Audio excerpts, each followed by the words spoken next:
वर्तमान में हमारे सनातन धर्म में पितृपक्ष चल रहा है और इसी पितृपक्ष के तहत आज आवाज सुनो पहाड़ों की ओर से ये श्रद्धा सम्मान का जो कार्यक्रम है ये आयोजित किया गया है उन सभी तमाम कलाकारों की स्मृति में। तो निवेदन छन हमारा सभी जतका भी लोग आज ही प्रेक्षागृह में उपस्थित छी आप सभी लोग दीप प्रज्वलन का साथ कार्यक्रम को शुभारंभ करला। हरि ओम चंद्रमा मनसो जातकसो सूर्यो अजायत सूत्राद्वायुष्य प्राणस्य मुखादग्निरजायत। ओम शुभम भवतु कल्याणम आरोग्यम सुख संपदा सर्वकष्ट विनाशाय दीपक ज्योति नमस्तुते। दीपकं ज्योति परम ब्रह्म दीपक ज्योति जनार्दन दीपो हरति मे पापम पूजा दीप नमस्तुते। गुरुर्ब्रह्मा गुरुर्विष्णु गुरुर्देवो महेश्वरा गुरुर्साक्षात् परम ब्रह्म तस्मै श्री गुरुवे नमः।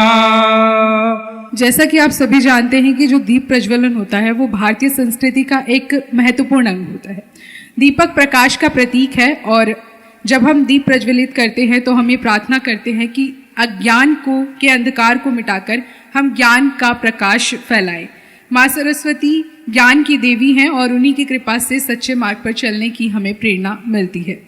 ये दीप हमें सिखाता है कि जीवन में चाहे कितनी भी चुनौतियां क्यों ना आए हमें हमेशा अंधकार को मिटाकर प्रकाश की ओर बढ़ना चाहिए। और इसी के साथ हम ये प्रार्थना करेंगे ईश्वर से कि वह हमें सदैव सही मार्ग पर चलने का आशीर्वाद दे और हमारे दिवंगत कलाकारों की आत्मा को शांति दे। और आज उनके सम्मान के अवसर पर जो लोग यहाँ पहुँचे हैं उनका पुनः आभार व्यक्त करना चाहूँगी। और साथ ही मैं आभार व्यक्त करना चाहूँगी और अभिनंदन करना चाहूँगी हमारे आज के जो पैनल में हमारे साथ फिल्म नीति पर चर्चा करने के लिए जो यहाँ उपस्थित हैं। तो अब मैं अनुरोध करना चाहूँगी कि हमारे संयुक्त निदेशक सूचना नितिन उपाध्याय जी आप मंच पर आएं। और साथ ही मैं बलवीर सिंह पवार जी से भी अनुरोध करना चाहूंगी कि संयुक्त निदेशक सूचना नितिन उपाध्याय जी का स्वागत करें। बहुत जोरदार तालियों से स्वागत हो जाए संयुक्त निदेशक सूचना नितिन उपाध्याय जी का। इसके बाद की जो चर्चा है चर्चा परिचर्चा फिल्म नीति पर और इसी के साथ अशोक दसमाना जी हैं, अनुज जोशी जी जो फिल्म निर्देशक हैं, वैभव गोयल जी, दीपक नौटियाल जी, नरेंद्र रोथाण जी और प्रियंका जी। मैं बलवीर सिंह पंवार जी से निवेदन करूंगा कि आप अशोक दसमाना जी का पुष्पगुच्छ और शॉल भेंट करके उनका स्वागत सम्मान करने की कृपा करेंगे। एक बार जोरदार तालियां आप सभी लोगों की ओर से। इसी के साथ अनुज जोशी जी हमारे उत्तराखंड के बहुत ही प्रसिद्ध फिल्म निर्देशक हैं। कई उत्तराखंड की सुप्रसिद्ध फिल्में आपने उत्तराखंड लोक संस्कृति के लिए दी हैं। मैं आनंद सिंह रावत जी से निवेदन करूंगा आप पुष्पगुच्छ और शॉल भेंट करके उनका स्वागत और सम्मान करने की कृपा करेंगे। आवाज सुनो पहाड़ों के परिवार आपका हार्दिक स्वागत वंदन और अभिनंदन करता है। वैभव गोयल जी जो कि मीठी फिल्म के निर्माता हैं और उत्तराखंड लोक संस्कृति के लिए विगत कई वर्षों से कार्य कर रहे हैं, आप हमारे बीच में आज के इस कार्यक्रम में उपस्थित हुए हैं। और मैं अनुसुया प्रसाद जी से निवेदन करूंगा आप पुष्पगुच्छ भेंट और शॉल भेंट करके उनका स्वागत और सम्मान करने की कृपा करेंगे। आवाज सुनो पहाड़ों के परिवार आपका स्वागत वंदन और अभिनंदन करता है। इसी के साथ दीपक नौटियाल जी हमारे बीच में जो कि फिल्म समीक्षक हैं और साथ ही निर्माता निर्देशक हैं। तो मेरा निवेदन रहेगा रविंद्र सिंह राणा जी आप दीपक नौटियाल जी का स्वागत सम्मान पुष्पगुच्छ भेंट करके और शॉल भेंट करके उनका स्वागत सम्मान करने की कृपा करेंगे। ये स्वागत और सम्मान आवाज सुनो पहाड़ों की ओर से नरेंद्र रोथाण जी मंच पर विराजमान होने की कृपा करेंगे इस कार्यक्रम में, जिनकी मुख्य भूमिका है उत्तराखंड फिल्म नीति पर चर्चा परिचर्चा को यो कार्यक्रम सांस्कृतिक परिवेश वह कद गा छे। हम लोग लगातार फिल्म छो बनाने लग्या लेकिन सरकार वह कद का ध्यान चंद देने लगी। ये तमाम बिंदु आज जो छे ये कार्यक्रम का माध्यम से आप हम सभी लोग का मध्य मारणा वाला छो। तो आवा अब जो कार्यक्रम आप सभी लोग का बीच में होस्ट कर ली जो हमारी प्रियंका चंद एंकर अग्नि को पूर्व कार्यक्रम आप सभी लोग का बीच में तो पैनल डिस्कशन में मौजूद सभी लोगों का मैं एक बार फिर से नमस्कार और आभार व्यक्त करना चाहूँगी कि आप हमारे साथ आज यहाँ मौजूद हैं। तो ये बहुत ही हर्ष का विषय है कि उत्तराखंड में भी फिल्म नीति को लागू कर दिया गया है और फिल्म नीति एक बेहतरीन फिल्म नीति को मैं इस पे देख पा रही हूँ कि इसके जो उद्देश्य हैं मुझे लगता है कहीं ना कहीं उत्तराखंड को एक बहुत ऊंचाइयों तक ले जाएंगे और फिल्मों का यहाँ पे भी बहुत अच्छा स्कोप बनेगा। जिस तरह से हम अन्य राज्यों में भी देखते हैं कि आज वहाँ की जो रीजनल लैंग्वेजेस की जो फिल्में हैं वहाँ उनको बहुत ज़्यादा तवज्जो दिया जाता है कंपैरेटिवली बॉलीवुड की मूवीज़ को। उनके डबिंग को हम देखते हैं कि जो उनकी लैंग्वेज की फिल्में हैं लाइक अगर आप टॉलीवुड को देखें या फिर साउथ की मूवीज़ को देखें तो उसमें कहीं ना कहीं उसमें डबिंग होती है और वहाँ का जो कंटेंट है वो देश दुनिया में पहुँचता है। तो ऐसी आशा है कि जो आज हम यहाँ पे फिल्म नीति पर परिचर्चा करने वाले हैं उसमें जो हमारी फिल्म नीति बनाई गई है और साथ ही जो यहाँ पर हमारे साथ जो सम्मानित गण बैठे हैं जो कि फिल्म से कहीं ना कहीं जुड़े हैं, हमारे उत्तराखंड के फिल्म निर्माता जो देश विदेशों में अपने कंटेंट के जरिए अपनी पहचान बनाने के लिए लगातार प्रयासरत हैं, तो उनके भी कुछ सुझाव रहेंगे, कुछ हमारे प्रश्न रहेंगे जिसका मैं अनुरोध करूंगी कि नितिन सर आप उसमें जो है उस पे उसका संज्ञान लें और उत्तराखंड में कैसे हम इस फिल्म नीति को बेहतर तरीके से लागू कर सकते हैं उसके लिए हम कार्य करें। तो मैं शुरुआत करना चाहूँगी नरेंद्र रौथान सर से कि अगर आपका कुछ व्यक्तिगत तौर पे कोई प्रश्न है तो आप शुरुआत करें। बहुत बहुत धन्यवाद प्रियंका जी। और जहाँ तक प्रश्न की बात है तो प्रश्न तो इस फिल्म नीति ने सारे ख़त्म कर दिए, अभी तक कोई प्रश्न नहीं है। एक खुशी है, एक ऐसा माहौल है कि जो एक नया ऊर्जा का संचार हुआ है सारे उत्तराखंड और कलाकारों में, और उसके लिए मैं आज हमारे सूचना विभाग का सभी कर्मचारियों का पदाधिकारियों का विशेष तौर पर हमें समय दिया, हमारे संयुक्त निदेशक नितिन उपाध्याय जी ने उनका विशेष धन्यवाद करूंगा इस मंच पे। और पिछले इस फिल्म नीति को बनाने में काफ़ी टाइम चर्चाएं हुई और काफ़ी चीज़ों को जोड़ा गया, वो सारी चीज़ें इस फिल्म नीति के अंदर आई है। और इस फिल्म नीति ने कहीं ना कहीं जो हम वर्षों से कलाकार हैं तो काफ़ी संघर्ष रहा जीवन का, लेकिन इस फिल्म नीति के आने से एक नई उम्मीद नई आशा जागी है। और ये फिल्म नीति जिस प्रकार से फिल्म नीति के आने के बाद एक उछाल आया है उत्तराखंड की संस्कृति में, आज बहुत सारे साथी हमारे फिल्म बना रहे हैं, हमारे साथ बहुत सारे जिन लोगों ने वर्षों से बड़ा संघर्ष किया, लेकिन आज फिल्म नीति के कारण एक नई ऊर्जा आई है। सीडी का जब दौर खत्म हुआ था तो एक माहौल खत्म हो गया था, लेकिन फिल्म नीति ने एक नई ऊर्जा भर दिया है। तो पुनः मैं सूचना विभाग का इसके लिए हृदय से आभार करूंगा और विशेष करके अपने सभी अधिकारियों के साथ साथ अपने संयुक्त निदेशक नितिन उपाध्याय जी का इसमें आभार व्यक्त करूंगा, क्योंकि उनका बड़ा संघर्ष इस फिल्म नीति में रहा है। और यहाँ पर सभी जितने हमारे अतिथि आज आए हैं, आप सबका मैं इस आवाज़ सुनो पहाड़ों के मंच की तरफ से धन्यवाद करता हूं, ताकि ये फिल्म नीति उत्तराखंड के कोने कोने तक जाए, दुर्गम क्षेत्रों तक जाए, पूरे उत्तराखंड के अंदर फैले और उत्तराखंड का आम जनमानस के साथ साथ सभी कलाकार इस फिल्म नीति का सही से जो है कि उनका लाभ मिले और उत्तराखंड आगे बढ़े, सर्वश्रेष्ठ बने, ये मेरी इच्छा और आशा है। जी धन्यवाद नरेंद्र रौथान जी। जैसा कि आपने कहा कि आप सुदूरवर्ती इलाकों के लिए कार्य करते आए हैं अपनी आवाज़ सुनो पहाड़ों की के जरिए, और वहाँ से जो हमारे लोक कलाकार हैं उनको कहीं ना कहीं से चिन्हित करते हैं। तो सबसे पहले तो मेरा नितिन जी से ये प्रश्न रहेगा, ये जो फिल्म नीति जो लागू करी गई है उत्तराखंड में, इसका क्राइटेरिया क्या है, किस तरह से पूरा प्रोसेस रहेगा, ताकि जो हमारे सुदूरवर्ती क्षेत्र में जो हमारे कलाकार हैं या फिर जो फिल्म मेकिंग से जुड़े हैं वो किस तरह से कनेक्ट हो सकते हैं और क्या पूरा प्रोसेस रहेगा। धन्यवाद प्रियंका जी, धन्यवाद रौथान जी, आपने बहुत अच्छे शब्दों में और बहुत ही अच्छी भावना के साथ अपनी बात रखी। ये जो फिल्म नीति है उत्तराखंड सरकार की, ये दूसरी फिल्म नीति है एक तरह से देखा जाए तो। सबसे पहले 2015-16 में एक प्रारंभिक पहली फिल्म नीति आई थी उत्तराखंड की, और उसमें कुछ आंशिक संशोधन होते रहे और काफ़ी समय बीत गया था, 7-8 साल व्यतीत हो गए थे और फिल्म इंडस्ट्री में बहुत चेंजेस आए थे। उसको देखते हुए सरकार ने ये निर्णय लिया कि जो फिल्म निर्माताओं की और फिल्म इंडस्ट्री से जुड़े हुए जिन लोगों की डिमांड है उसके अनुसार उसको इंक्लूड करते हुए एक नई फिल्म नीति लाई जाए जो कि आज के दौर में ज़्यादा प्रासंगिक हो। देखिए, नीति कि आगे और पीछे दो शब्द होते हैं, जो मेरा मानना है। एक शब्द होता है नियत। नियत से सफ़र शुरू होता है और नीति पर आता है, और नियत और नीति मिलकर हमारी नियति बनाते हैं। तो कोई भी पॉलिसी जो होती है वो एक तरह से आपकी इस इच्छा को कि किसी पर्टिकुलर फील्ड में हमको क्या करना है, उसमें आगे बढ़ने का क्या रास्ता है, अगर आपकी वो नियत है तो उस नियत को मैनिफेस्ट करते हुए, उसको चरित्रार्थ करते हुए एक पॉलिसी बनाई जाती है, जिसमें कि कुछ मेजर गाइडलाइंस होती हैं कि कैसे हमें इस फील्ड में अगर प्रोग्रेस करनी है तो कैसे आगे बढ़ना है। और इन दोनों का अगर सही कॉम्बिनेशन होगा तो हमारी जो नियति है वो बहुत अच्छी हो जाती है।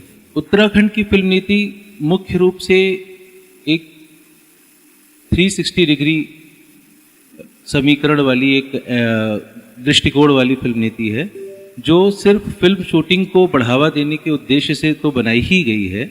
उसके साथ साथ उसमें ये भी ध्यान रखा गया है कि फिल्म निर्माण के माध्यम से राज्य में रोजगार के अवसर उत्पन्न हो। सिर्फ एक आम व्यक्ति की नज़र में एक फिल्म निर्माण का मतलब फिल्म शूटिंग होता है, और आमतौर पे उत्तराखंड चूँकि दुनिया के सबसे खूबसूरत स्थानों में से एक है, तो ये अपने आप में एक नेचुरल फिल्म लोकेशन का काम करता है। यहाँ पे एक आम आदमी भी, एक सामान्य सा व्यक्ति भी अगर एक कैमरा लेकर कहीं खड़ा हो जाए तो कुछ भी फ़ोटो खींचेगा, वो बहुत खूबसूरत ही फ़ोटो आती है। ये खूबसूरती है हमारे उत्तराखंड की, यहाँ की खूबसूरती की, यहाँ की प्राकृतिक सुंदरता की। इससे आकर्षित होकर तो बहुत लंबे समय से फिल्म निर्माता उत्तराखंड में आते रहे हैं, परंतु उससे हमें एग्जैक्ट क्या लाभ मिलता है, क्या हमारे स्थानीय कलाकारों को, हमारे जो स्थानीय संस्कृति कर्मी हैं, हमारे स्थानीय जो फिल्म निर्माण से जुड़े हुए लोग हैं, क्या उनको वास्तव में उसका कितना लाभ मिल पाता है, ये एक सोचने का विषय था। और साथ ही ये सोचने का विषय था कि जो हमारी नई युवा पीढ़ी फिल्म निर्माण से जुड़े हुए विभिन्न क्षेत्रों में, आप यदि इस क्षेत्र से संबंधित आप अध्ययन करेंगे तो आप पाएंगे कि आम तौर पे हम कुछ कुछ क्षेत्रों को जानते हैं कि कोई फिल्म कलाकार होता है, हीरो होते हैं, हीरोइन होते हैं, कोई गाना लिख देता है, मतलब म्यूजिशियंस होते हैं, गाना गाने वाले होते हैं, कैमरामैन होते हैं, लाइटमैन होते हैं, ऐसे हम 8-10 क्षेत्रों के बारे में जानते हैं। परंतु एक फिल्म बनाने में लगभग 50 या 60 से अधिक विभिन्न स्किल्स की ज़रूरत पड़ती है, और किसी का भी स्किल एक फिल्म को बनाने में छोटा नहीं होता है। जैसे कि एक परिवार में या एक इसी कार्यक्रम को आयोजित करने में आप किसी भी एक व्यक्ति की भूमिका को छोटा नहीं बना सकते, हर व्यक्ति की अपनी इम्पोर्टेंस है। उसी तरह से फिल्म बनाने में बहुत सी विधाओं की जरूरत पड़ती है। और अब इस नई फिल्म नीति का उद्देश्य मुख्यतः ये है कि फिल्म से जुड़ी हुई सभी विधाओं का किसी तरीके से प्रोत्साहन हो, और उत्तराखंड में एक फिल्म निर्माण का एक ऐसा माहौल बने कि यहाँ पे आने वाली जो बच्चे हैं, आने वाली जो युवा पीढ़ी है, वो उसको एज ए कैरियर फिल्म निर्माण को अपनाएं। बाहर के फिल्म निर्माता निर्देशक आएँ, उत्तराखंड में शूट करें। इसके साथ हमारी जो स्थानीय रीजनल जो हमारी लैंग्वेज है, हमारी जो गढ़वाली है, कुमाऊनी है, जो अंसारी भाषाओं में जो हमारी फिल्में बनती हैं, उनको बहुत बढ़ावा मिले। और इस फिल्म नीति में वो सारे प्रावधान किए गए। चूँकि अभी ये चर्चा परिचर्चा आगे चलेगी तो अलग अलग विषयों पर, अलग अलग प्रावधानों पर बात रखूंगा, वो उपयुक्त रहेगा। बहुत धन्यवाद। और आपने बहुत खूबसूरत बात कही कि मतलब उत्तराखंड के लिए, कि वाकई उत्तराखंड बेहद खूबसूरत है फिल्म मेकिंग के इस पे। तो मैं अब अशोक दसवाना सर से अनुरोध करूंगी कि अगर आपका कोई प्रश्न हो। धन्यवाद प्रियंका। मैं ये नीति पढ़ रहा था तो इसमें एक सिंगल विंडो क्लियरेंस का कंसेप्ट दिया हुआ है। सिर्फ मेरी इतनी गुजारिश है नितिन जी से, मेरे अपने अनुभव ये रहे हैं कि कई बार वो सिंगल विंडो इनफैक्ट वो इम्पीड कर देते हैं, रिपल्सिव होती है सिंगल विंडोज। डिपेंड करता है कि उन सिंगल विंडो को हैंडल कौन कर रहा है। अगर टेक्निकल ग्लिचेज आ गई, आपके ऑनलाइन सिस्टम है, आप कनेक्ट ही नहीं कर पा रहे हैं, तो बजाय पॉजिटिव इम्पैक्ट होने के वो लोगों को रिपल्स करता है। सो मेरी सिर्फ गुजारिश ये है कि प्रोविजन तो सिंगल विंडो क्लियरेंस का ऑलरेडी है और दूर सुदूर के लोग उससे कनेक्ट कर सकते हैं, लेकिन उसको इफेक्टिव बनाया जाए। धर्माना जी, एक्चुअली पहले क्या होता था कि किसी फिल्म निर्माता को फिल्म शूटिंग करनी होती थी तो वो जगह जगह परमिशंस मांगते थे फिल्म शूटिंग के लिए। ये जो सिंगल विंडो सिस्टम है, सिंगल विंडो सिस्टम हमारा फिल्म परमिशंस को देने के लिए है। ये फिल्म नीति को ओवरऑल प्रसारित करने का ये सिस्टम नहीं है। सिंगल विंडो सिस्टम का सिंपल सा मतलब है कि किसी भी फिल्म निर्माता को अगर कोई अपनी फिल्म की शूटिंग करनी है तो वो सिंगल विंडो सिस्टम के पोर्टल पर जाएंगे, वो अपना आवेदन पत्र भरेंगे, उनको ऑफिस आने की आवश्यकता नहीं है। वो आवेदन पत्र भरेंगे, बताएंगे कि वो कौन सी फिल्म बना रहे हैं, उसमें कौन कौन से लोग इन्वॉल्व हैं, किन किन लोकेशंस पे उनको शूट करना है, किन किन तारीखों में उनको शूट करना है, और वो उनके आवेदन पत्र के बाद 3 या 4 दिन के वर्किंग डेज में उनको वो ईमेल पर ही वो परमिशन मिल जाती है। सिंगल विंडो सिस्टम सिर्फ और सिर्फ शूटिंग परमिशंस देने का सिस्टम है। फिल्म नीति के ओवरऑल इंटीग्रेशन से सिंगल विंडो सिस्टम का डायरेक्टली कोई मतलब नहीं है। और ये सिस्टम हम लगभग 4 से 5 साल हो गए, 4-5 वर्षों से ये सिस्टम हमारा चल रहा है। अभी ये ट्राइड एंड टेस्टेड सिस्टम है। इसमें अभी तक कोई ऐसी ग्लिच या ऐसी कोई हमको जानकारी नहीं मिली कि अभी तक इसकी वजह से कोई परेशानी हुई हो, बल्कि इसकी वजह से हमको बहुत सुविधा मिली है। और दूर दराज से जो निर्माता हैं इस प्रदेश के बाहर के, उन्हें भी बहुत सुविधा मिली है कि उनको स्पेशली इन्हीं कामों के लिए कार्यालय आने की आवश्यकता नहीं पड़ती है। बहुत बहुत धन्यवाद नितिन जी, आपने बहुत अच्छी बात कही। मुझे बड़ा अच्छा लगा कि नीति और नीयत ये आपकी पॉलिसी में दिख रहे हैं, स्पष्ट है, काफ़ी डिटेल में बनी हुई है।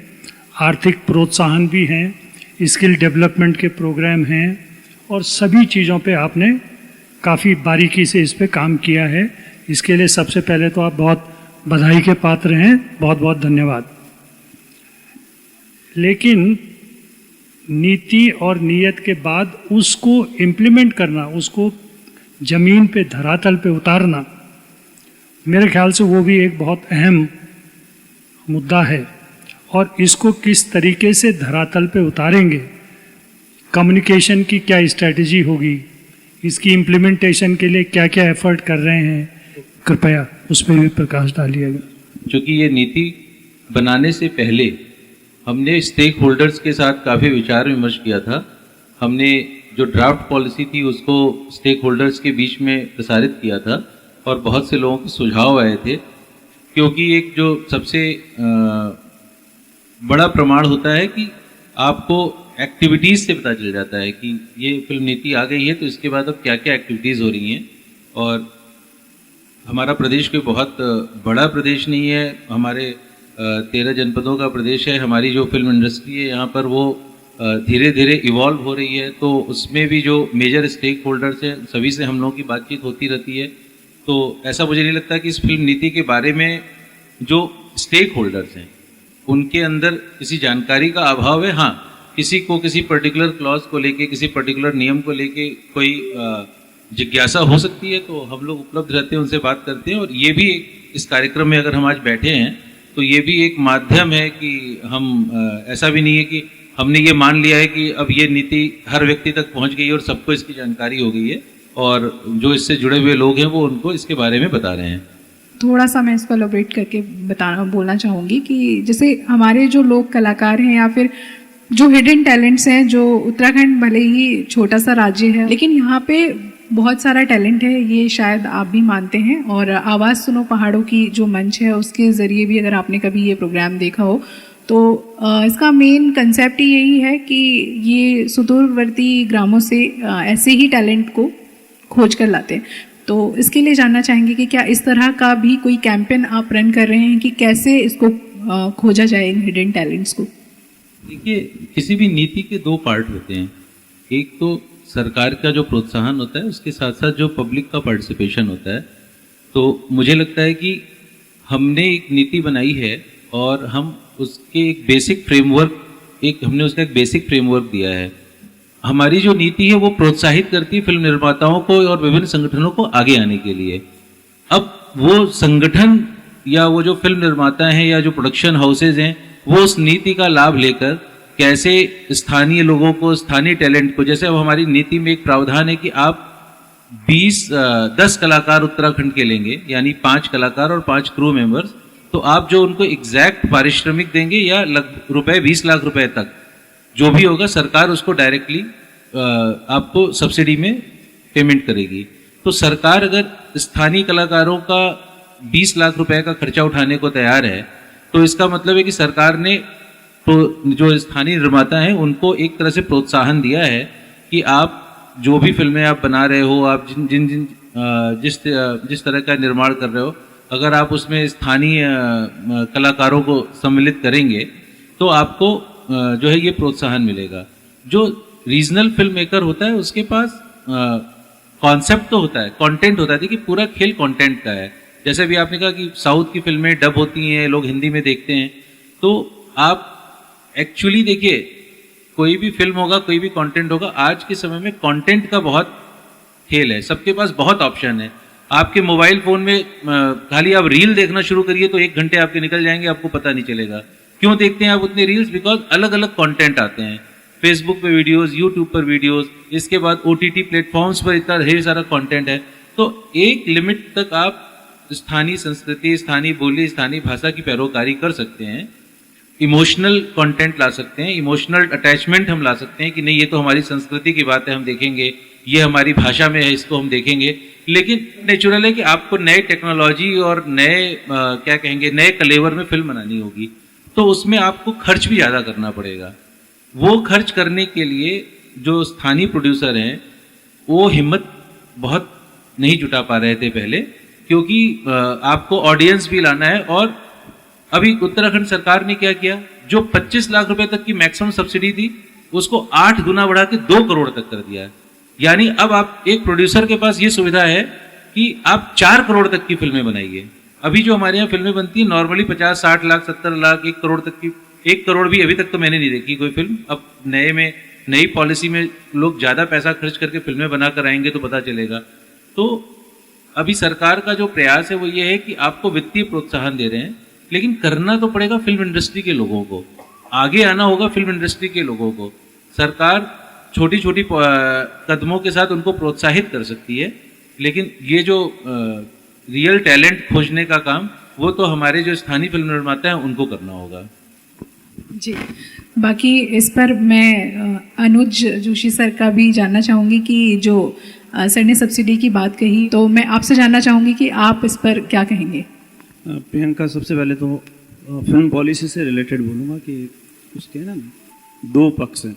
तो एक तो टूरिज्म खींचना, दूसरा जो यहाँ लोकल बच्चे हैं जो जुड़ना चाहते हैं, सीखना चाहते हैं, या रोज़गार के पॉइंट ऑफ व्यू से भी, तो उसको भी फ़र्क पड़ता है। क्योंकि उस पॉलिसी के हिसाब से अगर कोई यहाँ आएगा और उसे सब्सिडी चाहिए तो उसे यहाँ के लोकल टैलेंट को जोड़ना पड़ेगा, चाहे वो टेक्निकल में हो, चाहे वो एक्टर्स से रिलेटेड हो। तो एक तो ये उसका जो पहला पक्ष था बाहर के लिए। दूसरा पक्ष था कि हमारी लोकल सिनेमा को, स्पेशली हमारा जो लैंग्वेज सिनेमा है, गढ़वाली, कुमाऊनी, या अब जौनसारी को भी कुछ हद तक कह सकते हैं, तो उसमें सिनेमा बढ़े, जिससे हमारे ये भाषाएं इनकी एक कहीं ना कहीं एक तरह से UNO कहता है कि कोई 100 साल में मरने वाली है, कोई 200 साल में मरने वाली, तो इन भाषाओं का भी अस्तित्व बचे, इनका संरक्षण हो, भाषाएं समृद्ध हों, और प्लस लोकल टैलेंट को सपोर्ट मिले, प्लस रोज़गार मिले। ये 2 इसके पक्ष थे। तो इस वक्त की पॉलिसी है वो काफ़ी हद तक फुलफिल करती है और बहुत गहराई से उसको विभाग ने सोचा है। हम बात कर सकते हैं उससे आगे की, जो आप भी पूछ रहे हैं, आगे उसमें यह है कि उसको और आगे उस पर डीपली अगर बढ़ा जाए तो कुछ और कोशिशें उसमें हो सकती हैं। क्योंकि हमारे यहाँ सबसे बड़ी दिक्कत ये है कि पहले तो पॉजिटिव बता देता हूँ। सबसे बड़ा पॉजिटिव ये हुआ कि बिफोर 2019 में पहली बार सब्सिडी आई है उत्तराखंड में। 5 साल में कोई 1-2 फिल्म बन रही थी सिनेमा हॉल में आने की, और उससे पहले तो यह था कि 10 साल में कोई 1 फिल्म बन रही थी, ऐसा भी हाल थे 2005 के बाद। लेकिन 2019 में जब विभाग ने ये सब्सिडी अनाउंस की तो पहले साल 2020 में 7-8 फिल्में आ गई, 21 में तो चलो ये कोरोना वगैरह आ रहा, लेकिन 22 में 6-7 फिल्में आई। अब इस वक्त 25 फिल्मों की शूटिंग चल रही है, गढ़वाली और कुमाऊनी की बात कर रहा हूँ, और उसमें भी 90% गढ़वाली फिल्में बन रही। तो ये सबसे बड़ा पॉजिटिव बात है कि जो पॉलिसी जो सोच से लाई होगी, मुझे लगता है विभाग की सोच से भी आगे तक का रिजल्ट मिल गया। फिल्में जब बहुत बन रही हैं, अच्छे बजट की भी बन रही हैं, उसमें क्वालिटी टेक्निकल सपोर्ट भी आ रही है। लेकिन एक दूसरा पक्ष था, अब उसको अगर और कोशिश करें, अब उस पर अब आराम से बैठ के मैं सोचता हूँ हम बैठें और सबसे पहले विभाग और सोचे कि काफ़ी फिल्में जो हैं वो बेसिकली बिकॉज ऑफ सब्सिडी और सब्सिडी के लिए ही बन रही। तो उससे अब ये दिक्कत आ रही है कि जब क्वालिटी नहीं रहेगी, क्वालिटी का मतलब कैमरा तो आ गया, कैमरा सबने उठा लिया, अच्छा कैमरा उठा लिया, बट जो मैन बिहाइंड मशीन है अगर उसको नॉलेज नहीं होगी तो उससे ये दिक्कत आ रही कि बहुत खराब सिनेमा भी बन रहा है। अब उसमें यह है कि अगर थोड़ी सी ये अब ध्यान दिया जाए कि हम उसका वर्गीकरण शुरू कर दें, अगर सरकार अगर उस स्तर पर इस नीति में आगे ये विचार करे, जैसे मैं फॉर एग्जांपल बता रहा हूँ कि अगर हमारी कोई फिल्म ये दिखा रही है कि मेरे पहाड़ में बहुत घटिया चीजें होती हैं जो नहीं होती, तो why should be subsidize that movie. इस वक्त 90% फिल्में, और बड़ा बुरा लगता है नेगेटिव बताते हुए, उनमें यह दिखाया जा रहा है कि मेरे यहाँ 15 पर लड़की को छेड़ा जाता है, कहीं पे भी इवन रेप हो रहे हैं, या लड़की को उठा लिया जाता है गांव से, जो भोजपुरी सिनेमा में होता है। और इसे मैं इस परिप्रेक्ष्य में बोलूँगा कि जब हम गंगा जल देखते हैं बिहार की, हम अपहरण देखते हैं बिहार की, तो इमेजिन कीजिए हमारे दिमाग में बिहार की क्या इमेज बनती है। क्या हमारा मन करता है कि हम पटना जाएं या दरभंगा जाएं? तो हमारे बच्चे अगर उस फिल्म को देखेंगे, हमारी ही मूवी को, उसमें उस तरह के हीनियस क्राइम हो रहे हैं जो नॉर्मली हमारे यहाँ होते ही नहीं, तो उसके कारण हमारे यहाँ एक बहुत नेगेटिव आती है। और हमारा सिनेमा, उस सिनेमा को क्या हम बाहर भेजेंगे? हम उम्मीद करते हैं डब होके एक गढ़वाली फिल्म जाती है और साउथ का आदमी देखता है कि गढ़वाल के गांव में रेप होते हैं, कोई एक घटना लगे, मतलब लगभग हर दूसरी फिल्म में बेटियां उठाई। वो चीज जो मेरे यहाँ पर, मैं आपको बता रहा हूँ, हमारे गांव में अब भी, प्रियंका जी मुझे पता है आप पहाड़ से नहीं है, लेकिन आपको मैं एक बात बता रहा हूँ, मेरे नानी के यहाँ भी, दादी के यहाँ भी, आज भी, मैं बचपन में जाता था तब भी, आज भी ताला नहीं लगता है घर में। धन्ना भाई बैठे हैं, वो सेकंड करेंगे, गढ़वाल के अधिकतर गांव में आज भी ताला नहीं लगता है। और हमारे, मैं अभी भी जाता हूँ गांव में तो पता लगा कि घर में कोई नहीं है, घर खुला है, और मेरी मामी गुलबन पहन के, सोने का गुलबन पहन के 8 किलोमीटर दूर जंगल में गई हुई है लकड़ी लेने के लिए, सोने का गुलबन। आज भी जाते हैं, लेकिन फिल्म में उल्टा बता रही है कि हमारे यहाँ ये घटनाएं होती हैं। तो थोड़ा सा एक तो इस पर भी यदि हम कोशिश करें कि हम हतोत्साहित करें ऐसे निर्माण को जो बैड इमेज दिखाती है मेरे स्टेट के शांति प्रिय कल्चर की। पहाड़ और पहाड़ी का एक अर्थ 90% यही माना जाता है कि शांति प्रिय होंगे, सीधे होंगे और क्राइम से दूर होते हैं। आज भी छोटी सी बात है, आपको एग्जांपल बताऊं, अगर हम हरिद्वार में एक बैग आपका अगर छूट जाता है बाई चांस बस स्टैंड पे, तो उसके मिलने की संभावना है, 5 मिनट बाद आएंगे तो आपको 5% भी संभावना नहीं कि वो मिलेगा आपको सुरक्षित। और ऊपर अगर आप श्रीनगर में वही बैग छूट जाएगा तो उसके मिलने की संभावना बढ़ जाएंगी, 50% है कि वो मिलेगा आपको वहीं पड़ा हुआ, और जोशीमठ जाएंगे तो उसके मिलने की संभावना 100% है कि वो आपको सुरक्षित मिलेगा। तो उस कल्चर को अगर बैड इमेज में, बैड शेप में दिखाते हैं, तो उस पर मैं अपना टेक ले रहा था कि हम उस पर भी विचार करें कि हमारे यहाँ हमारे पहाड़ी कल्चर को गलत तरीके से ना दिखाए। थोड़ा बहुत चलता, मैं थोड़ा बहुत उसके, लेकिन बहुत उस पर ना दिखा जाए, एक। और दूसरा क्वालिटी, हम क्या फ़ायदा कि फिल्म का स्क्रीन प्ले नहीं है, उसमें तकनीकी चीज़ें ही नहीं है, मतलब ऐसे आ रही है कि एक फिल्म में अभी एक सीन दिखाया जा रहा है, उसमें बताया जा रहा है कि कोई घटना 6 महीने पहले हुई थी, अगले सीन में बता रहे हैं वो घटना 3 महीने पहले हुई थी, फिर मतलब इतने जर के पता ही नहीं मैंने एक सीन पहले क्या लिखा था। इस स्तर पर दिक्कतें हो रही हैं। और कम से कम क्या सब्सिडी से यदि ऐसा सिनेमा खड़ा होगा, जबकि अब अगेन कह रहा हूँ, इसमें सरकार का कम से कम और नीति का कोई दोष नहीं। नीति के कारण तो ये हो रहा है कि मुझे भी कुछ अच्छा सिनेमा बनाने का मौका मिल रहा है। अगर लगातार 6-7 बहुत ही, एक होता है खराब फिल्म, एक होता है बहुत ही खराब फिल्म, मतलब आदमी जानता ही नहीं फिल्म बनाना, तो उससे दिक्कत आ रही। फिर दोबारा हम कोई अच्छी फिल्म आती है तो उसके लिए भी गड्ढे खुद जाते हैं। उसे आप मना तो नहीं कर सकते, सरकार भी मना नहीं कर सकती, लेकिन क्या हम सब्सिडी में अगर हम वर्गीकरण करें, जैसे महाराष्ट्र में है या और कुछ जगह, कि एक टेक्निकल कमेटी जो सब्जेक्ट, कंटेंट और टेक्निकल क्वालिटीज़ के साथ उसका मूल्यांकन करे, तो शायद मैं चाह रहा हूँ कि एक चीज़ पे तो सक्सेसफुल हो गई ये फिल्म पॉलिसी, फिल्मों के निर्माण में ज़बरदस्त उछाल अब रह गया है। अच्छी और क्वालिटी फिल्मों को के निर्माण में उनकी क्वांटिटी में उछाला है। तो मैं अपना टेक सिर्फ इन दो चीज़ों पे वो रखूँगा, क्योंकि मेरा कंसर्न इन्हीं चीज़ों से है। मैं एक मिनट रिप्लाई कर दूंगा आपकी बात को।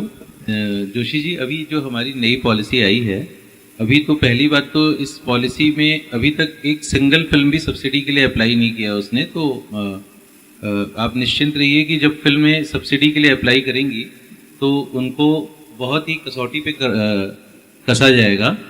और पॉलिसी में ही ये प्रोविज़न है कि जो फिल्म स्क्रीनिंग कमेटी होती है उसमें उत्तराखंड के जो संस्कृति विभाग है उसके एक मेंबर होते हैं, उत्तराखंड की भाषा विभाग के एक मेंबर होंगे, और भाषा विभाग से हमने बोला है कि आप गढ़वाली, कुमाऊनी, जौनसारी और यदि और कोई क्षेत्रीय भाषा उत्तराखंडी भाषा है या उसको क्लेम करना है तो उसका कोई एक एक्सपर्ट आप हमारी कमेटी में नॉमिनेट करें, वो रहेंगे। उसके अलावा हमारे टूरिज्म डिपार्टमेंट के लोग होते हैं, और टेक्निकल एस्पेक्ट्स को देखने के लिए FTTI जो फिल्म ट्रेनिंग इंस्टीट्यूट है, भारत सरकार का सबसे बड़ा इंस्टीट्यूट है पुणे का, उनके ऑलरेडी एक उनके जो है एसोसिएट प्रोफेसर लेवल के एक एक्सपर्ट को नॉमिनेट किया गया है। तो सब, और ये सारी टेक्निकल बातें और सारी टेक्निकल चीज़ें जो है वो अपनी जगह हैं। फिल्म तो एक आम आदमी भी देख के बता देता है कि ये अच्छी फिल्म है या खराब फिल्म है, और इसलिए फिल्म को, चूँकि आपका सुझाव था, तो ये ऑलरेडी इंक्लूडेड है। और अभी पॉलिसी आई है, फिल्में आएंगी, उनका स्क्रीनिंग होगी और उस पर निर्णय लिया जाएगा। तो वो कहते हैं कि वो सामने आएगा और उसके बाद ही उस पर अच्छे या बुरे या प्रक्रियागत निर्णय लिए जाएंगे। और रहा सवाल विषय वस्तु का, तो विषय वस्तु में तो देखिए एक स्तर के बाद सरकार का हस्तक्षेप करना उचित नहीं होगा, क्योंकि कोई भी फिल्म रिलीज ही तब होती है जब उसको भारत का सेंसर बोर्ड पास करता है। तो भारत के सेंसर बोर्ड ने अगर किसी फिल्म को पास कर दिया है तो टेक्निकली देखिए होता क्या है कि सरकार की कोई भी पॉलिसी होती है उसको किसी न किसी नियम कानून किसी के दायरे में खरा उतरना होता है। और दूसरे मुझे लगता है कि ये जो आपने बात रखी है और जिसका आपको समर्थन मिला है और जिसका हम सभी समर्थन करते हैं, पॉलिसी में भी ये इंक्लूडेड है कि उत्तराखंड को बहुत अच्छे तरीके से दिखाया जाएगा, उत्तराखंड की संस्कृति, उत्तराखंड के बारे में कोई गलत पिक्चराइजेशन नहीं किया जाएगा। सब्सिडी के लिए जो भी अप्लाई करेगा, ये तो क्लॉज है पॉलिसी में।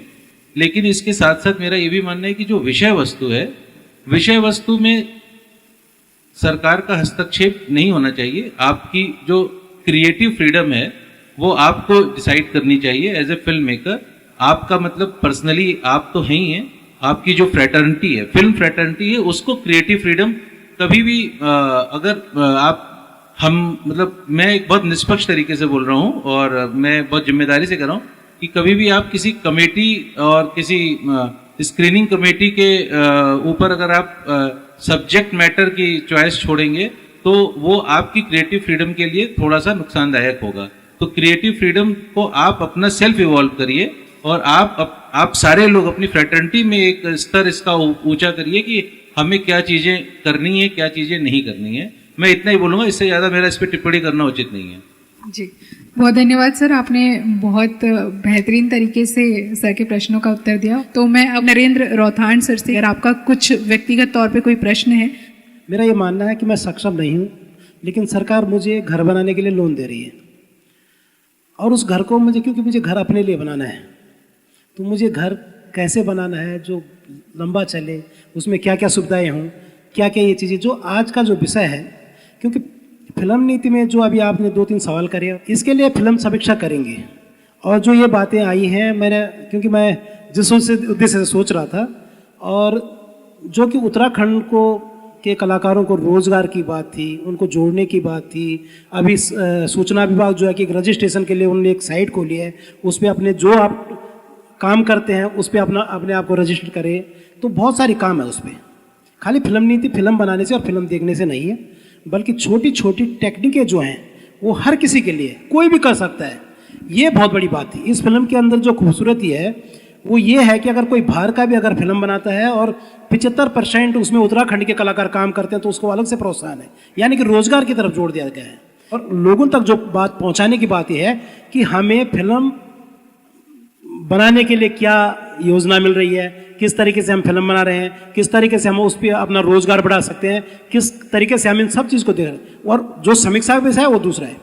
क्योंकि ये बात आई है तो आज क्योंकि मेरे सभी संरक्षक मंडल बैठा है और मुझे ये बात करने में कोई संकोच नहीं होता कि इसके लिए हम आने वाले टाइम पे फिल्म समीक्षा भी करेंगे। सबसे पहले तो ये है कि सबसे बड़ी बात है कि जो ये फिल्म पॉलिसी है ये मैंने सारे स्टेट की स्टडी की, हमारी बेस्ट पॉलिसी है जी, इसमें तो डाउट ही नहीं है जी। लेकिन हमारी फिल्म पॉलिसी मतलब ये कहीं नहीं हुआ अभी तक कि फिल्म पॉलिसी आई और लगभग 500 या 1000% मतलब उछाल आया फिल्म मेकिंग में। यहाँ तो हमारी फिल्म पॉलिसी कमाल है, इस पे तो बात ही नहीं। मैं आपसे तो ऑब्जेक्शन ही नहीं। मैं ये कह रहा हूँ कि हमने ये जो लिखा हुआ है उत्तराखंड फिल्म नीति, चाहे वो शिक्षा है, शिक्षा है, साहित्य है, कला है, कलाकार है, रोजगार है, कृषि है, बागवानी है, सब कुछ दिखा रहे हैं। और हमने सबसे लास्ट में लगा जन जागरूकता के उद्देश्य से, यानी कि जितने हमारे काम करने वाले हैं आज की बात हमें उन तक पहुंचानी है। जोशी जी और आपका, क्योंकि आप फिल्म में बना चुके हैं, हमने तो उस दौर में बनाया जब फिल्म से सब्सिडी नहीं होती थी, और वो फिल्में जब बनाई तो उसमें बहुत सारी चीज़ें आप तो जानते हैं, वर्षों से काम कर रहे हैं। लेकिन आज का जो उद्देश्य है, क्योंकि कहीं ना कहीं आज फिल्म नीति पे एक अच्छा काम हुआ है और उत्तराखंड में पहली बार जो आप कह रहे हैं खुद कितनी फिल्में बन रही हैं, तो कुल मिलाकर मेरा यह है कि जो हमारा आम कलाकार है ये वो है, उसके अंदर जागरूकता है, वो इन नीति से जुड़े, सरकार की योजना से जुड़े। जो हमारे युवा आज कलाकार होते हुए भटक रहे हैं वो कहीं ना कहीं नीति पे आए, वो हमारा उद्देश्य है। और उद्देश्य बाकी जो चीज़ें हैं कैसी होनी चाहिए, क्या होने चाहिए, तो 2 शब्द में है कि जैसे घर बनाना है तो अपना घर बनाना है मुझे। इसलिए मैं निवेदन करना चाहता हूँ कि ताकि कुछ ऐसी बातें बोलें कि जो आम लोग जुड़ें, क्योंकि आज जरूरी है। हमारे पहाड़ के जो पकवान हैं, अनाज हैं, हमारे पहाड़ की जो खूबसूरती है, हमारे पहाड़ के जो रीति रिवाज हैं, हमारे जो गाँव की जो एक प्रथाएं हैं, आज हमारी संस्कृति जो विलुप्त हो रही है, उसको काम कौन करेगा? तो उस पर काम करने के लिए एक प्लेटफॉर्म बना है और इस पर अब काम करना वो हमारी भी तो जवाबदारी है। और ज़रूर मैं आपकी बात को जोशी जी मानता हूँ, लेकिन इसके लिए अलग से फिल्म पे समीक्षा हो और उसके अंदर जो कमियां हैं, उसके अंदर जो अनावश्यक चीज़ें दिखाई जा रही है, उस पर एक पैनल बने और उस फिल्म में इस प्रकार की कमियां थी, आगे से इनमें सुधार किया जाए। ये दूसरा विषय है। लेकिन आज का जो विषय था, मुझे लगता है कि आवाज़ सुनो पहाड़ों के मंच से हमने जो ये मतलब एक ये तैयारी करी थी कि आम जनमानस तक, आम कलाकार तक और हर उत्तराखंडी तक इस फिल्म नीति को हम जो है कि घर घर तक पहुंचा पाएं, ताकि किसी घर में अगर कोई कलाकार हो तो आराम से हमारी इस फिल्म नीति से जुड़ पाए और अपना रोजगार जो है कि कर पाए। ये हमारा उद्देश्य था। धन्यवाद। सही कहा नरेंद्र रौथान जी आपने, क्योंकि कहीं ना कहीं कभी ना कभी किसी को फंडिंग का भी इशू रहता है, फंडिंग से रिलेटेड इश्यूज रहते हैं, या फिर उनको सही जानकारी नहीं होती कि कैसे हम लोग जुड़े और जहाँ पर हमारी कला और उभर कर आए। तो इसके लिए किस तरह से कार्य किया जा रहा है? दीपक नौटियाल सर जी। नमस्कार। मैं फिल्म नीति से संबंधित, मतलब ये तारीफ़ काबिल है कि जो फिल्म नीति बनी है उसके जो सारे पॉइंट्स हमने स्टडी करे हैं, तो वो एक मैं इसमें 3 चीज़ें जोड़ रहा हूँ। ट्रिपल N कॉन्सेप्ट, जैसे हमारे सर ने बताया है कि नियत, नीति और नियति, ये ट्रिपल N कॉन्सेप्ट पे बना। निस्संदेह इसमें नियत सरकार की बहुत अच्छी थी और नीति तो बन गई, अब नियति हम लोगों ने डेवलप करनी है। दूसरा, फिल्म नीति ट्रिपल T कॉन्सेप्ट पे है। ट्रिपल T कॉन्सेप्ट जिसमें जो मिडिल भूमिका निभा रही है वो है टेक्नोलॉजी, और टेक्नोलॉजी से पहले टैलेंट, जो निसंदेह हमारे उत्तराखंड में अवेलेबल है। टैलेंट को निखारना है, टेक्नोलॉजी का इस्तेमाल करना पड़ेगा, और टेक्नोलॉजी के साथ साथ फिर ट्रेनिंग, जैसे जोशी जी ने कहा कि इसमें हर फील्ड में ट्रेनिंग बहुत आवश्यक है। Triple T concept, training, then technology and then after training. Training के लिए जैसे फिल्म में इसमें देख रहा था, इंस्टीट्यूशंस का भी इसमें प्रावधान है, ट्रेनिंग्स भी इसमें होंगी, कलाकारों की ट्रेनिंग भी होंगी। इवन इसमें एक फ्रेम ये बनने जा रहा है कि ये स्टूडेंट्स के लिए भी एक बहुत अच्छा प्लेटफॉर्म बनने जा रहा है। यानी एक रोजगार के क्षेत्र में जो मेन उद्देश्य है इसमें है वो रोजगार का कंसेप्ट भी इसमें एडअप हो रहा है। और मैं सरकार की और सर के पूरे टीम को तारीफ करते हुए, और ये हम लोगों के लिए गौरव की बात है, जैसे आप भी सब लोगों ने स्टडी करा है कि हमारी जो फिल्म नीति है वो काफ़ी स्ट्रांग है अन्य लोगों की, अन्य स्टेट के मुकाबले। इसमें थोड़ा सा मुझे एक चीज़ ये लगती है कि शायद हो सकता है, वो मेरा अपना विचारधारा है, इसमें जो सब्सिडी है, सब्सिडी के लिए ही काम करना और सब्सिडी मिलना, सब्सिडी को लेना, ये तो हमारा एक परम कर्तव्य बन जाएगा, क्योंकि एक प्रावधान मिल रहा है हम लोगों को, एक प्रोत्साहन मिल रहा है और इससे एक स्पीड अप हुआ है, पूरी इंडस्ट्री की स्पीड अप हुई है और एक अच्छा सा प्लेटफॉर्म बनेगा। शुरुआत है, लेकिन शुरुआत में सबसे पहली चीज़ ये है कि इसमें दो चीज़ें विशेष तौर से ध्यान में रखी गई हैं कि जो हिंदी लेवल की जो फिल्में बनेंगी, जो 8वीं अनुसूची में शामिल है, और हमारी जो गढ़वाल, कुमाऊं और जौनसारी ये 8वीं अनुसूची में भी शामिल नहीं है, तो अंडरस्टूड है कि इन भाषाओं को बहुत बेस देने की आवश्यकता है।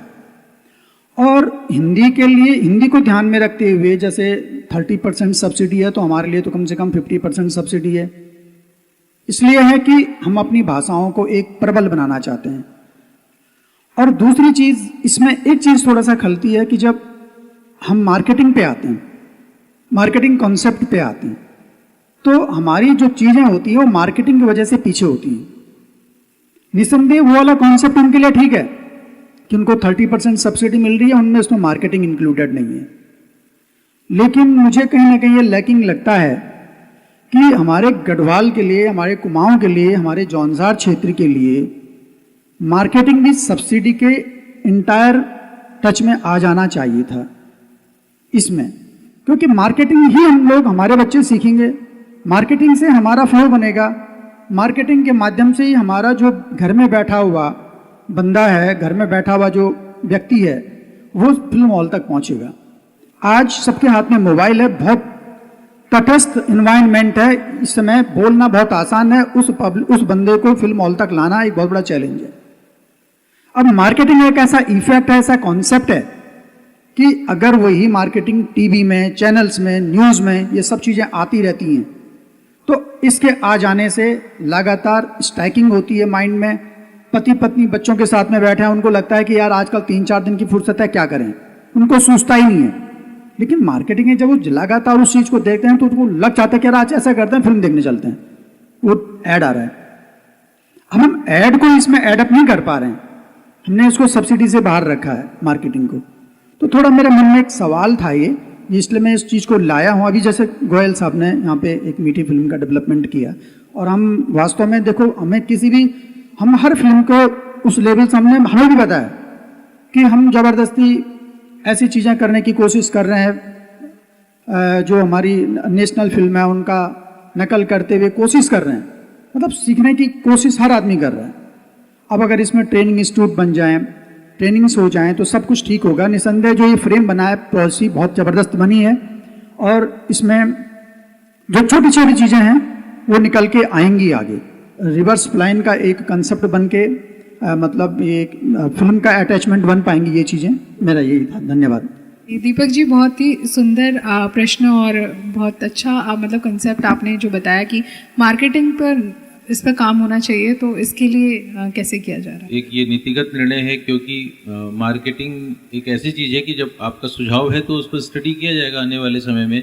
क्योंकि जैसा अभी जोशी जी ने कहा कि या अभी एक आशंका ये भी होती है कि सिर्फ सब्सिडी, क्योंकि कोई भी पॉलिसी या कोई भी सुविधा जब दी जाती है तो उसके साथ हमेशा उसका लाभ उठाने वाले जो मूल लाभार्थी होते हैं, उसके साथ साथ एक चैलेंज हमेशा सिस्टम के लिए भी होता है कि इसका दुरुपयोग करने वाले लोग इसमें कोई लूप होल ढूंढ के इसका कोई दुरुपयोग न करने पाए। तो निश्चित रूप से अभी तो हमारे सामने सबसे बड़ा चैलेंज यही था कि फिल्म मेकिंग प्रोसेस को हम कैसे बढ़ावा दें। मार्केटिंग एक ऐसी चीज़ है जो अभी हमें समझ में आती है कि वो एंडलेस है। मतलब आप एक अखबार में विज्ञापन करते हैं, वो कितने खर्चे का काम है, आप एक बिलबोर्ड लगाते हैं, वो कितने खर्चे का काम है, फिर आप कैसे डिसाइड करेंगे कि आप नेशनल चैनल पे विज्ञापन दिखाना चाह रहे हैं या हर चैनल के अपने अपने रेट्स हैं, अलग अलग मार्केटिंग करने का एक तरीका होता है। आप कोई बड़ा फंक्शन करना चाह रहे हैं, उसके थ्रू फिल्म को लॉन्च करना चाह रहे हैं, तो मतलब बड़ा सब्जेक्टिविटी है। तो गवर्नमेंट की जो सपोर्ट सिस्टम होता है मोस्टली उसमें ये देखा जाता है कि इसको हम कितना ऑब्जेक्टिव रख सकते हैं, कितनी चीजें मेजर कर सकते हैं। अगर आप मेजरेबल एंटिटी से बाहर कोई चीज चूज करेंगे तो डिस्क्रिशन हो जाएगा। इसी हॉल में बैठे लोग अभी बाहर अब जैसे मैं इस आवाज सुनो पहाड़ों की मार्केटिंग या इस कार्यक्रम के प्रचार पे बात करूं तो जितने लोग बैठे सबका अलग अलग एक ओपिनियन होगा। कोई कहेगा कि इसमें इतना खर्च हुआ होगा, कोई कहेगा इसमें इतना खर्च हुआ होगा। तो कई बार बहुत सी चीजों को आप मेजर नहीं कर पाते हैं। तो बट लोकल फिल्म्स के लिए जैसा आने वाले समय में अभी तो पॉलिसी आई है, अभी फिल्म्स आ रही हैं, किस तरह का रिस्पांस आता है, किस तरह की प्रक्रिया आती है, निश्चित रूप से क्योंकि कोई भी चीज अंतिम तो नहीं होती है, कोई भी नीति है तो ऐसा नहीं है। हमारी फिल्म नीति 2015 में आई थी, 2019 में उसका संशोधन हुआ था, 2024 की फिल्म नीति बिल्कुल ही नई फिल्म नीति आ गई है। तो निश्चित रूप से ये भी दिखाता है, प्रोग्रेशन को दिखाता है। तो आने वाले समय में इंडस्ट्री की जैसी आवश्यकता होगी और लगेगा कि इस पर्टिकुलर प्रोविजन को करने से इंडस्ट्री का भला होगा तो निश्चित रूप से सरकार उस पर निर्णय लेगी। तो इस पर तो अभी इतना ही कह सकते हैं। और मैं देख रहा हूं क्योंकि अब सोशल मीडिया आ जाने से मार्केटिंग कोई बहुत महंगा सौदा भी नहीं रह गया है, उसके लिए भी आपको क्रिएटिविटी की जरूरत है। जी बिल्कुल सही कहा आपने। और वैभव सर आप इस फिल्म नीति पर क्या कहना चाहेंगे, आपसे जानना चाहेंगे। रोहतान जी बहुत बहुत धन्यवाद आपका। और आपने बहुत अच्छा कहा सर, मार्केटिंग को लेके तो सबसे पहले अभी बहुत सारी ऑडियंस है, तो मैं भी खुद क्योंकि मार्केटिंग का ही बंदा हूँ, तो प्लीज़ अभी मूवी लगी हुई है, मीठी उसका नाम है, सेंट्रियो मॉल में है, तो प्लीज़ आप लोग देखिए तो अच्छा लगेगा क्योंकि मार्केटिंग का ही बंदा हूँ, कहीं मिस नहीं करूँगा कोई मौका जी। हम लोगों ने जब एजुकेशनल उसमें थे तो एक लेसन पढ़ा था हम लोगों ने, रिसर्च एंड डेवलपमेंट। तो किसी भी चीज़ के लिए एज ए प्रोडक्शन हाउस क्योंकि चलाता हूँ और एज ए प्रोड्यूसर हूँ तो रिसर्च बहुत ज़्यादा ज़रूरी है। और ये जो फिल्म नीति है, फिल्म पॉलिसी, ये रिसर्च R&D का जीता जागता उदाहरण है कि इंडिया की बेस्ट पॉलिसी हमारे उत्तराखंड को मिली है। ये रिसर्च के बिना नहीं हो सकता था। और इस रिसर्च के पीछे किन लोगों की मेहनत है वो व्यक्ति करना चाहते हैं। एक होता है कि भाई रिसर्च आए, 5 पॉइंट आए और उसको कॉपी पेस्ट करके वो पॉलिसी आ जाती, लेकिन इसमें कोई पॉइंट ऐसा नहीं है, मिस नहीं है, जिसमें उस विषय के बारे में बात ना करी गई हो। तो ये जो फिल्म पॉलिसी होती है, जब कोई आदमी फैक्ट्री लगाता है ना तो उसको ये रहता है भाई मेरे को फैक्ट्री कहाँ पे लगानी है, मेरे को जमीन मिलेगी या नहीं मिलेगी। तो एज ए प्रोडक्शन हाउस होने के नाते मैं यही कहना चाहूँगा कि भाई हम लोग फैक्ट्री हैं और हमको ये एक सरकार के द्वारा ब्रह्मास्त्र मिला है। ये ब्रह्मास्त्र अगर मैंने गलत जगह प्रयोग करा तो उसमें मैं ही मरूंगा, और अगर मैंने उस ब्रह्मास्त्र को ठीक जगह प्रयोग किया तो उसमें मेरा आगे जाना तय है, इतना कंफर्म है। तो ये प्रोडक्शन हाउस को देखना है कि मेरे को पॉजिटिव जाना है या निगेटिव जाना है। अगर मैं निगेटिव गया तो खुद ही मरूंगा, पॉजिटिव गया तो ये ब्रह्मास्त्र मेरे को आगे तक ले जाएगा, क्योंकि उसका भय रहेगा कि भाई इसके बाद ब्रह्मास्त्र है।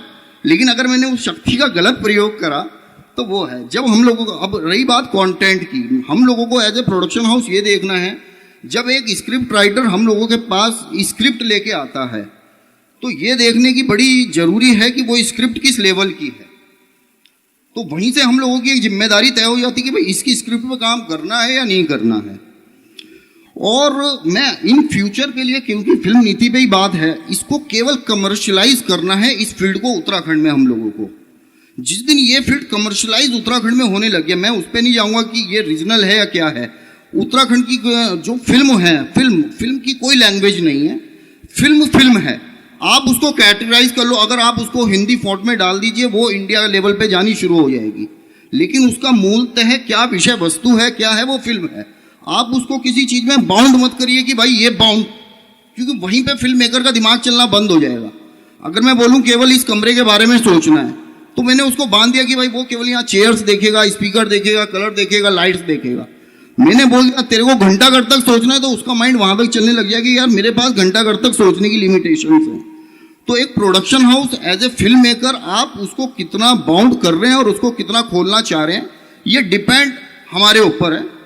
और जो फिल्म नीति है, फिल्म नीति के ऊपर मैंने कहा ये केवल हमारे लिए फैक्ट्री की तरीके से है। एज ए प्रोड्यूसर मैं कहना चाहूँगा भाई ये मेरे लिए ब्रह्मास्त्र है, मेरे को वो जो चीज़ नहीं था। और एक बहुत जिम्मेदारी के साथ मैं एक चीज़ कहना चाहूँगा इस फिल्म नीति का जो सबसे ज़्यादा इम्पैक्ट पड़े, पास्ट में क्या हुआ है क्या नहीं हुआ है हमको उसको नहीं सोचना है, हमको इन फ्यूचर के बारे में सोचना है। जो यंग जनरेशन है, जो यंग स्टूडेंट हैं, जो इस फील्ड में आना चाह रहे हैं, उसका एक गलत मैसेज हमारे द्वारा ना जाए कि वो लोग डर जाएं और वो इस फील्ड में ना आए। हमको वो मार्केट खोलनी है। जो यंगस्टर्स हैं उनको इस फील्ड में जब तक नहीं आएंगे तो टेक्नोलॉजी का यूज नहीं होगा, क्योंकि आने वाला टाइम टेक्नोलॉजी का है। बहुत पॉजिटिव माहौल है इस वक्त, चारों ओर बहुत अच्छी चर्चा है। हमारे बगल में यूपी है, यूपी में भूटानी ग्रुप के पास फिल्म सिटी का टेंडर गया है जो ग्रेटर नोएडा में बनने वाली है। तो वो भी केवल यही कारण है कि कमर्शलाइज, जब तक देखिए किसी भी चीज में है कमर्शलाइज तो हम लोगों को होना पड़ेगा, उसके बिना किसी चीज में स्कोप नहीं है।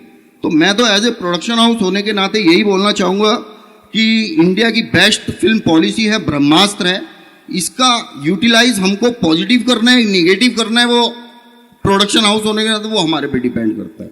Thank you. बहुत धन्यवाद वैभव गोयल जी आपका, आपने बहुत बेहतरीन बात कही। जो शॉर्ट फिल्म की आपने बात कही उस पर मेरा एक ये कहना था कि क्या ऐसा कुछ भी प्लान आउट किया जा सकता है कि जो ऐसे छोटे कलाकार हैं जो कि शॉर्ट फिल्मों पे काम करते हैं, उसके लिए एक फिल्म फेस्टिवल टाइप्स कुछ ऑर्गेनाइज करके फिर उन फिल्मों का एक क्राइटेरिया बना के उनकी छटनी टाइप कुछ इस तरह का भी सोच या उस पर कुछ किया जा सकता है? हमारे यहाँ ये भी है कि जो भारत के जो टॉप मोस्ट फिल्म इंस्टीट्यूट्स है, चाहे वो पुणे का फिल्म इंस्टीट्यूट हो, चाहे सत्यजीत रे फिल्म इंस्टीट्यूट हो, उसमें उत्तराखंड के बच्चों के लिए 50 से 75% तक कंप्लीट फीस की सब्सिडी है। यानी अगर मान लीजिए किसी बच्चे की पूरी पढ़ाई लिखाई पर 3 साल का जैसे बीए का कोर्स कर रहा है वो फिल्म इंस्टीट्यूट में और 3 लाख रुपए का खर्चा आया, तो उसमें जो है 75% तक जो है उसकी फीस जो है सरकार के द्वारा प्रतिपूर्ति कर दी जाएगी। तो ये अब ये हमारे यहाँ अभी मेरे पास हमारे ऑफिस में ऐसे 3-4 एप्लीकेशंस आ भी गए हैं और ये ऐसे हैं कि ऑल इंडिया लेवल पे 25 या 30 सीटें होती हैं, उसमें से उत्तराखंड के 25 या 30 सीटों में उत्तराखंड के 3-3, 4-4 बच्चों का सिलेक्शन हो रहा है। तो टैलेंट की कमी नहीं है और टैलेंट है, और वो अब उनको भी ये समझ में आ गया कि हमारा अपने प्रदेश में रुक के काम करने में हमारा फायदा है, तो वो अब यहाँ रुक भी रहे हैं। एक और इंडस्ट्री बहुत इवॉल्व हो रही है, उसको अपने फिल्म नीति में डायरेक्टली इंक्लूड तो नहीं किया है और हम कर भी नहीं सकते, क्योंकि फिर बात ये आती है कि हम ऑब्जेक्टिफाई नहीं कर पाएंगे, सब्जेक्टिव हो जाएगा।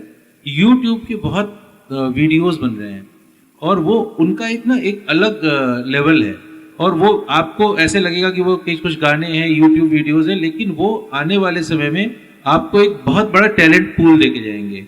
जो हमारी युवा पीढ़ी है ना, वो बहुत सीरियसली इसमें काम कर रही है, ऑलरेडी काम कर रही है, और वो उनको मतलब शायद परवाह भी नहीं है इस चीज की कि हमें नीति में क्या मिल रहा है। उनके अंदर ऐसा जुनून है। मैं तो ऐसे बहुत से बच्चों से मिलता रहता हूँ और मैं उनको देख के, मतलब हमारे यहाँ यूट्यूब पे गढ़वाली कुमाऊनी के ऐसे सिंगर्स हैं जिनके कि इंस्टाग्राम पे 2-2, 5-5, 6-6 लाख फॉलोअर्स पड़े हुए हैं, जो इन्फ्लुएंसर्स का काम कर रहे हैं। तो वो एक अलग लेवल पे काम कर रहे हैं, वो एक अलग डायमेंशन में काम कर रहे हैं। तो मुझे लगता है कि नीति और नियत तो है, बट सिर्फ नीति सेंट्रिक भी कर दे तो ऐसा नहीं। हमारे ऑलरेडी बहुत टैलेंट है और लोग बहुत काम कर रहे हैं, नीति तो एक सपोर्ट मात्र है। जी, आपने बिल्कुल बहुत अच्छी बात कही। तो जिनके पास जानकारी का अभाव रहता है, लेकिन वो कहीं ना कहीं इस फिल्म निर्माण के प्रोसेस से जुड़ना चाहते हैं, तो बस उसी प्रश्न पर आना चाहूँगी कि उन तक जो ये मार्केटिंग का जरिया है वो मतलब कैसे पहुँच पाए, कैसे उनको क्राइटेरिया। मैं भूल गया था अभी, जैसा अभी रोहतान जी ने वो अच्छी बात बोली कि हमने अभी तक जो कभी नहीं हुआ वो काम अभी शुरू किया है। हम उत्तराखंड के फिल्म निर्माण से जुड़े हुए, और देखिए संस्कृति और फिल्म निर्माण इन दोनों को आप अलग अलग करके नहीं देख सकते। रंग कर्मी हुए और या सांस्कृतिक कर्मी हुए और फिल्म निर्माण से, एक्चुअली ये सब एक ही विधाएं हैं, आपस में मिली हुई हैं। आप किसी एक प्योर कल्चरल इवेंट को शूट कर दीजिए तो वो फिल्म बन जाएगी। अभी हमने पहली बार ऐसा काम शुरू किया है कि जितनी भी विधाएं हो सकती हैं, लगभग हमने 50 से अधिक विधाएं, जैसा मैंने बताया, उन सब के लिए हमने रजिस्ट्रेशन लिंक ओपन किया है। उत्तराखंड के जो मेजर न्यूज़पेपर्स हैं उनमें एडवर्टीजमेंट दिया है, हमारी वेबसाइट पर वो लिंक है, हमारे फेसबुक पेज पे वो लिंक है, और अभी चूंकि अभी 5-7 दिन हुए हैं और 31 अक्टूबर तक उसमें जो भी उत्तराखंड के संस्कृति कर्मी हैं या फिल्म निर्माण से जुड़े हुए हैं, एक्टर हैं, प्रोड्यूसर हैं, म्यूजिशियन है, या इवन उसमें हमने जो फिल्म निर्माताओं के लिए जो कैटरिंग करते हैं उनको भी इंक्लूड किया है, जो मेकअप करते हैं उनको भी इंक्लूड किया है, जो ड्रेस डिजाइनर्स हैं उनको इंक्लूड किया है। इस लेवल पर हमने लोगों को इंक्लूड किया है। तो आपके इस कार्यक्रम के माध्यम से और इस मंच के माध्यम से ये बात लोगों तक पहुंचे कि अभी 31 अक्टूबर 2024 लास्ट डेट है। उस दिन तक सारे लोग उस लिंक पर ऑनलाइन लिंक है, उस लिंक पर जाकर अपना विवरण सबमिट करें। वो जो टैलेंट पूल बनेगा वो हमारी वेबसाइट पर आएगा, भारत सरकार की वेबसाइट पर जाएगा, ताकि कहीं कोई भी फिल्म बनाने वाला अगर उसको उत्तराखंड में फिल्म प्लान करना है तो वो भी सबसे पहले यही सोचेगा कि मैं इस वेबसाइट पर देख लूं कि मुझे वहां पे क्या क्या मिल जाएगा। कैमरामैन कौन मिलेगा, एक्टर कौन मिलेगा, बाल कलाकार कौन मिलेगा, संगीतकार कौन मिलेगा, लाइटमैन कौन मिलेगा, स्पॉट बॉय कौन मिलेगा, मुझे वहां के लिए कैटरिंग क्या दिल्ली से लेकर जानी है या वहां मिल जाएगी। तो वो सारी सुविधा उसको वेबसाइट पर मिलेगी। तो अभी तक मुझे लगता है कि हफ्ते 10 दिन हो गया उस लिंक को फ्लोट हुए, और कल मैंने चेक किया था तो 126 लोगों ने अपना पंजीकरण करा लिया है। 126 भी संख्या बहुत कम है। तो मुझे लगता है कि आगे आना पड़ेगा, आप लोगों के माध्यम से भी आगे आना पड़ेगा। हमारा तो हम मास कम्युनिकेशन मीडियम्स को यूज कर सकते हैं, हमने अखबारों में विज्ञापन दिया है, अभी हम एक रिवाइज प्रेस नोट वगैरह भी देंगे। और ये जो फैटर्निटी में ये बात जानी चाहिए कि आप लोग जितने भी लोग फिल्म निर्माण से जुड़े हुए हैं उस लिंक पर जाएं, अपने को रजिस्टर करें। सबसे पहले बताएं कि हम हैं, ये बताना बहुत जरूरी है। आज हमारे पास ऑफिशियल कोई रिकॉर्ड नहीं है कि फिल्म निर्माण से जुड़े हुए कितने लोग उत्तराखंड में हैं। तो हम वेग डेटा बोलते रहेंगे बहुत बड़ी संख्या, बट वो संख्या कितनी है, 150 है, 200 है, 500 है, 1000 है, वो क्लियर होनी जरूरी है। और उस संख्या के आधार पे ही बड़े निर्णय लिए जा सकते हैं भविष्य में। Thank you. बहुत धन्यवाद नितिन जी, आपने इन सारे प्रश्नों का उत्तर दिया। और मैं समझती हूँ कि सभी के अगर किसी के कोई प्रश्न हैं तो आप पूछ सकते हैं, वरना हम इस फिल्म नीति पर चर्चा परिचर्चा को यहीं पे समाप्त करें। धन्यवाद प्रियंका। और मैं पुनः जो है कि आज के इस कार्यक्रम में सभी अतिथियों का धन्यवाद करना चाहता हूँ कि एक बहुत ही अच्छी चर्चा हुई है। आवाज़ सुनो पहाड़ों का जैसे एक उद्देश्य है, मैं बार बार कहता हूँ कि आवाज़ सुनो पहाड़ों का मतलब खाली गीत संगीत नहीं है, बल्कि पहाड़ की उस हर आवाज़ को उठाने का है ताकि वो दूर दूर तक जाए और लोग उसका फ़ायदा उठाएं। और मैंने ये फिल्म नीति बहुत बारीकी से इसको पढ़ा, इसका ध्यान दिया, इस पर हम कई बार चर्चाओं में भी गए। वो सब चीज़ इसमें जुड़ी हैं, कहीं पर भी कोई कमी मुझे अभी तक नहीं दिखती। आगे जो कमियां होती हैं उन पे समीक्षा की जा सकती है। तो मैं पुनः बहुत बहुत धन्यवाद करना चाहूँगा। और एक निवेदन करना चाहूँगा सर, क्योंकि बाय मिस्टेक मुझे लगता है कि एक चीज़ छोटी हो इसमें, रियलिटी शो टाइप के या टैलेंट शो टाइप के कार्यक्रम इस फिल्म नीति में छूट गए हैं। और हमारा आवाज़ सुनो पहाड़ों के माध्यम से एक आग्रह रहेगा, क्योंकि हम गांव-गांव जाते हैं, इस प्रकार के कार्यक्रम भले आज मैं कर रहा हूँ कल दूसरा करे, लेकिन इस प्रकार के कार्यक्रमों को भी अगर इस फिल्म नीति में जोड़ा जाए तो कहीं ना कहीं एक और अच्छा। और हम जब गांव-गांव जाते हैं तो इस फिल्म नीति को भी साथ में गांव-गांव लेके जाएंगे, मेरे जैसे और लोग होंगे। लेकिन मुझे इस बात का बिल्कुल भी अभी तक कोई मलाल नहीं है कि आवाज़ सुनो जैसा हमारा जैसा कार्यक्रम छूटा या कुछ भी है। अभी खुशी इस बात की है जैसे एक बच्चा होता है और उस बच्चे को सब बहुत प्यार से रखते हैं बहुत। तो ये फिल्म नीति अभी ऐसा एक विषय हमारे उत्तराखंड के अंदर है, वर्षों में कोई नई चीज़ आई है और हम उसका स्वागत करते हैं। और भविष्य में जो चीज़ें होंगी उसको समय काल परिस्थिति के हिसाब से देखा जाएगा। तो पुनः मैं आप सभी का जो है कि आवाज़ सुनो पहाड़ों के कार्यक्रम के माध्यम से, अपने संरक्षक मंडल के माध्यम से बहुत बहुत धन्यवाद करता हूँ। और सर, लास्ट में हमारे लिए क्या आदेश रहेगा, कैसे हमें काम करना होगा? और क्योंकि अच्छी फिल्म नीति आई है तो अच्छे हृदय से और अच्छी नीयत से हम काम करें, एक आशा रहेगी, उम्मीद रहेगी। सभी निर्माता निर्देशकों से भी बहुत बहुत धन्यवाद। धन्यवाद रोहतान जी। और आज इस कार्यक्रम को जो लोग भी सुन रहे हैं और जो लोग यहाँ बैठे हैं उनका भी बहुत धन्यवाद कि आपने धैर्य के साथ इस परिचर्चा को सुना। मैं चूँकि कंक्लूड कर रहा हूँ तो मैं इस कार्यक्रम की होस्ट प्रियंका को भी धन्यवाद देता हूँ, वैभव जी, अनुज जी, दसमाना जी, नोटियाल जी, रोहतान जी, सभी को बहुत अच्छी बात है। देखिए, एक स्वस्थ चर्चा परिचर्चा ही किसी भी फील्ड के लिए, किसी भी इंडस्ट्री के लिए बहुत जरूरी होती है। और जैसा मैंने कहा कि स्टेक होल्डर्स, पॉलिसी जिनके लिए होती है उनकी बात को सम्मान देना, उनके सुझावों पे अमल करना, ये तो हमारा नैतिक दायित्व है, हमारा कर्तव्य है। तो हम इसको कभी डिनाई नहीं कर सकते। और कभी भी कोई चीज़ अंतिम नहीं होती है। एक फिल्मकार भी एक कोई बहुत अच्छी फिल्म बनाता है तो वो ये नहीं सोचता कि अब मैं इससे अच्छी फिल्म दोबारा कभी नहीं बना पाऊंगा। तो सरकार की गाइडलाइंस, पॉलिसीज तो हमेशा आप लोगों के सुझावों के आधार पर जो है उनमें अगर यदि कोई बेहतरी के लिए कोई और कदम उठाने हैं तो निश्चित रूप से शासन और सरकार उसको उठाएंगे। और यहाँ पे बहुत अलग अलग विषयों पर बात हुई है। मुझे लगता है कि एक पॉजिटिविटी के साथ फिल्म इंडस्ट्री को उत्तराखंड में आगे बढ़ना चाहिए। बहुत पहले हम सुनते थे कि हमारे समय में तो नहीं बट हमारे पेरेंट्स के समय में हम सुनते थे कि फिल्मों में जाना, फिल्मों में काम करना बड़ी ही खराब दृष्टि से देखा जाता था एक ज़माने में।